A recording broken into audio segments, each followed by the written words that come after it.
Guys ഇതാണ് എന്റെ cousins. Sonu ചേട്ടൻ, ഇതാണ് കിരൺ, സൂരജ്,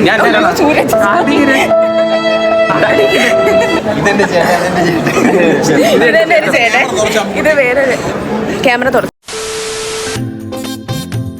ഒരു സ്വപ്നം പോലെ കൺമുന്നിൽ കണ്ടേ പല നാളായി കാക്കും ആശകൾ, കലിതുള്ളും കടലും ഇരുളടയും കാടും വഴിയായി തീർന്നു.